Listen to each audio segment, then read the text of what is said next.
तीन साधु और एक विधवा औरत। अध्याय 1। अंधकार में गिरी नारी। बहुत समय पहले की बात है। एक सुदूर गांव था जिसका नाम था शांतिपुर। यह गांव पहाड़ों और घने जंगलों से घिरा हुआ था।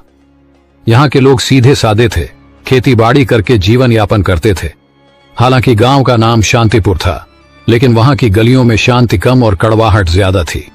यह गांव अंधविश्वास और सामाजिक कुरीतियों में जकड़ा हुआ था। इसी गांव में रहती थी एक स्त्री जिसका नाम था सुमित्रा। सुमित्रा एक विधवा थी। उसके पति की मृत्यु हुए 3 वर्ष बीत चुके थे। जब उसके पति हरिप्रसाद की बीमारी से मौत हुई, तब से उसके जीवन में सिवाय आंसुओं और तानों के कुछ भी नहीं बचा था। हरिप्रसाद गांव के एक साधारण किसान थे। उनका घर छोटा सा था, मगर उसमें सुमित्रा के साथ उनका प्यार और आपसी समझदारी बसती थी। मगर जैसे ही हरिप्रसाद की मृत्यु हुई, सुमित्रा का संसार अंधकार में डूब गया। गांव वाले उसे एक अशुभ स्त्री मानने लगे। गांव की औरतें उसके साथ उठने बैठने से कतराती। पुरुष उसे तानों और अपमान से नवाजते। बच्चों को कहा जाता कि सुमित्रा के घर के पास भी न जाए। हर सुबह जब सुमित्रा गांव के कुएं पर पानी भरने जाती, तो औरतें आपस में फुसफुसाती, देखो ये अभागन आ गई। जिसके पांव जहां पड़ जाते हैं वहां कुछ अशुभ ही होता है। सुमित्रा ने कई बार इन तानों को अनसुना करने की कोशिश की, मगर उनकी बातों के कांटे उसके दिल को चीरते रहे। रातें उसके लिए और भी कठिन होती। जब पूरा गांव गहरी नींद में सो जाता, सुमित्रा आंगन में बैठकर आसमान की ओर देखती। चांद की चांदनी उसकी आंखों में आंसू भर देती। वह अक्सर अपने पति की तस्वीर के आगे दीप जलाकर रोती और भगवान से पूछती, आखिर मैंने कौन सा पाप किया है जो मेरा जीवन इस तरह नर्क बन गया। कई बार उसने गांव छोड़कर जाने की भी सोची, मगर कहां जाती। उसके माता पिता बहुत पहले ही चल बसे थे। भाई बहनों ने उसके विधवा होते ही मुंह फेर लिया। एक दिन जब सुमित्रा अपनी टूटी फूटी झोपड़ी के बाहर बैठी थी, तभी उसने देखा कि गांव के बाहर वाले रास्ते पर 3 साधु चले आ रहे हैं। वे सफेद दाढ़ी वाले, भगवा वस्त्र पहने हुए थे। उनके चेहरे पर तेज था, मगर आंखों में एक अजीब सा रहस्य झलक रहा था। गांव वालों ने उन साधुओं को देखते ही उनके चारों ओर घेरा बना लिया। सभी ने उनके पांव छुए और आशीर्वाद मांगा। गांव के मुखिया ने साधुओं से विनती की, महाराज कृपया हमारे गांव में कुछ दिन रुकें, हमें आपका आशीर्वाद चाहिए। साधुओं ने गांव में रुकने के लिए हामी भर दी, लेकिन फिर उनकी नजर सुमित्रा पर पड़ी। उनमें से सबसे वृद्ध साधु ने सुमित्रा को देखते ही कहा, यह स्त्री दुख से घिरी है, मगर इसके भाग्य में कुछ अनोखा लिखा है। गांव वाले यह सुनकर चौंक गए। उन्हें विश्वास नहीं हो रहा था कि वही सुमित्रा, जिसे वे अशुभ मानते थे, उसके भाग्य में कुछ खास हो सकता है। सुमित्रा खुद भी हैरान थी। उसके मन में सवाल उठे, आखिर ये साधु कौन है और मेरे भाग्य के बारे में ऐसा क्यों कह रहे हैं। तीनों साधु गांव के बीचों बीच स्थित एक पुराने मंदिर में ठहरे। यह मंदिर वर्षों से वीरान पड़ा था, मगर साधुओं के आते ही वहां रौनक लौट आई।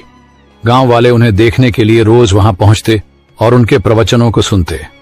सुमित्रा भी मंदिर के बाहर खड़ी होकर साधुओं की बातें सुनती, लेकिन गांव के लोग उसे भीतर जाने नहीं देते थे। एक दिन जब सभी लोग प्रवचन सुन रहे थे, तब सबसे वृद्ध साधु ने कहा, हर व्यक्ति के जीवन में दुख आते हैं, लेकिन केवल वही व्यक्ति अपने भाग्य को बदल सकता है जो अपने भीतर छिपे रहस्य को पहचान ले। सुमित्रा को यह सुनकर अजीब लगा। वह सोचने लगी, क्या मैं अपने दुख को दूर कर सकती हूं? क्या मैं भी अपने भाग्य को बदल सकती हूं? 3 साधु कौन थे? तीनों साधु साधारण व्यक्ति नहीं थे। उनकी आंखों में गहरी समझ थी और उनके शब्दों में अपार शक्ति। 1 पहले साधु का नाम था ज्ञानानंद। वे आध्यात्मिक ज्ञान के ज्ञाता थे। उनका कहना था कि दुनिया में कोई भी दुख तब तक समाप्त नहीं हो सकता जब तक मनुष्य स्वयं को नहीं पहचान लेता। तो दूसरे साधु का नाम था कर्मानंद। वे कर्म के सिद्धांत को मानते थे। उनका कहना था कि भाग्य से बड़ा केवल कर्म होता है। यदि किसी का जीवन अंधकारमय है, तो उसे केवल अपने कर्मों से ही रोशनी में बदला जा सकता है। 3 तीसरे साधु का नाम था ध्यानानंद। वे साधना और ध्यान के मार्ग पर चलते थे। उनका कहना था कि आत्मा को शांत करके, मन को नियंत्रित करके कोई भी व्यक्ति अपने दुखों से मुक्ति पा सकता है। रात के समय जब गांव वाले अपने घर चले गए, तो सुमित्रा मंदिर के पास आई।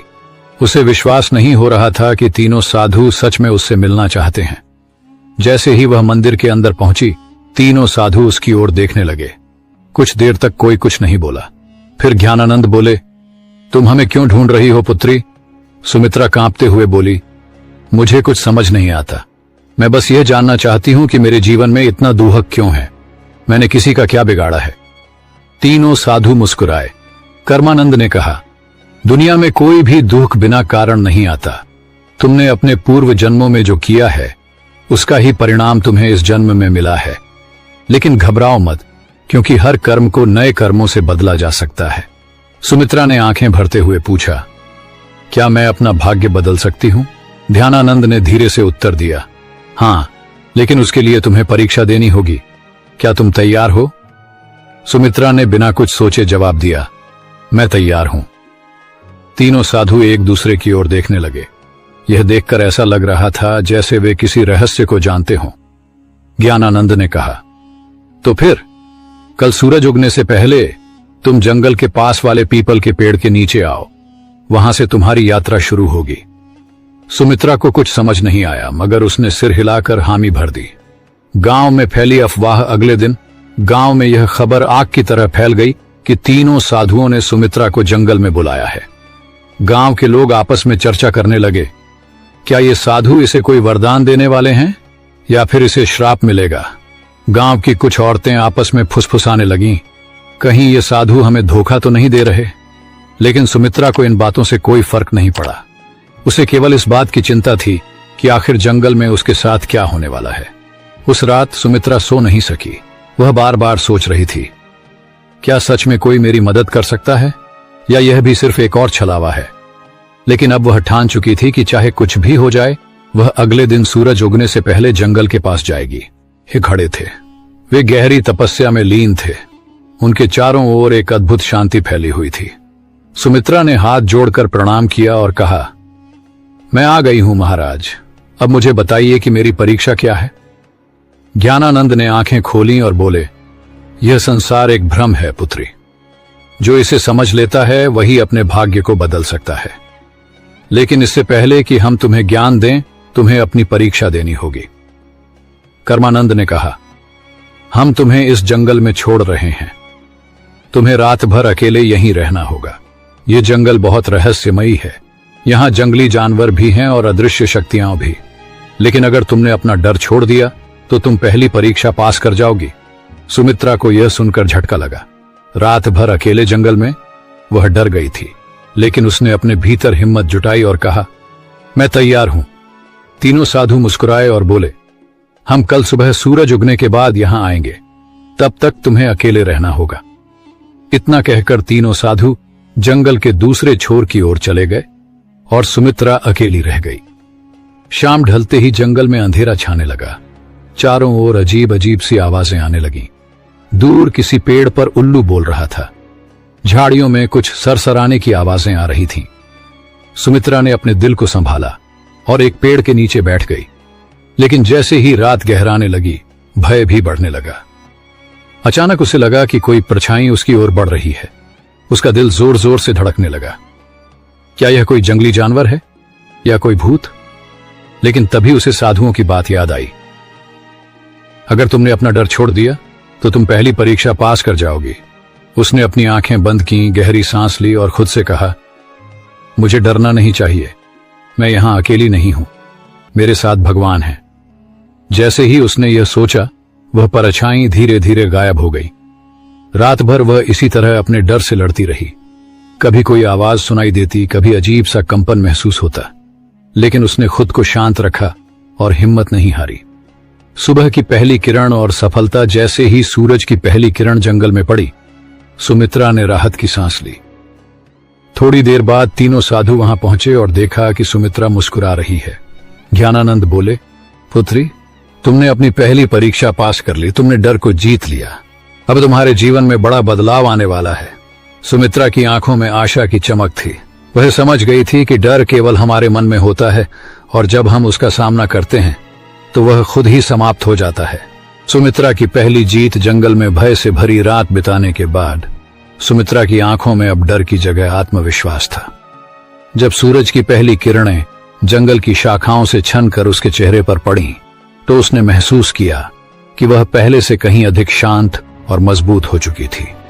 तीनों साधु मुस्कुरा रहे थे। ज्ञानानंद बोले, पुत्री, तुमने पहली परीक्षा पास कर ली, अब तुम तैयार हो दूसरी परीक्षा के लिए। सुमित्रा ने विनम्रता से सिर झुकाया और कहा, मैं तैयार हूं महाराज। 3 साधुओं का रहस्य। तीनों साधु सुमित्रा को लेकर एक पहाड़ी के ऊपर बने एक पुराने मंदिर में गए। यह मंदिर देखने में साधारण था, लेकिन वहां एक अजीब सी ऊर्जा महसूस हो रही थी। जैसे ही सुमित्रा ने मंदिर के द्वार पर कदम रखा, उसे अपने शरीर में एक हल्की कंपन महसूस हुई। तभी ध्यानानंद ने कहा, अब समय आ गया है कि हम तुम्हें अपने वास्तविक स्वरूप के बारे में बताएं। सुमित्रा चौंक गई। आपका वास्तविक स्वरूप? ज्ञानानंद ने अपनी आंखें बंद की और अचानक उनके शरीर से एक तेज प्रकाश निकलने लगा। उसी क्षण कर्मानंद और ध्यानानंद भी प्रकाश से घिर गए। कुछ ही क्षणों में उनके सामने साधारण मनुष्यों के बजाय 3 दिव्य प्राणियों की आकृतियां खड़ी थीं। वे देवता थे। सुमित्रा विस्मय से देखती रह गई। वह कुछ कह ही नहीं पाई। कर्मानंद बोले, हम साधारण साधु नहीं हैं पुत्री, हम तीनों ब्रह्मा, विष्णु और महेश के दूत हैं और इस पृथ्वी पर कुछ विशेष उद्देश्यों के लिए आए हैं। ध्यानानंद आगे बोले, हमें आदेश मिला था कि हम किसी ऐसे व्यक्ति की परीक्षा लें जो सच्चे मन से अपने भाग्य को बदलना चाहता हो, और हमने तुम्हें चुना। सुमित्रा की आंखों में आंसू आ गए। उसे अब समझ में आ रहा था कि ये साधु कोई आम संत नहीं थे। दूसरी परीक्षा, त्याग और समर्पण। ज्ञानानंद ने कहा, तुमने डर पर विजय पा ली, लेकिन अब तुम्हें एक और परीक्षा देनी होगी, त्याग की परीक्षा।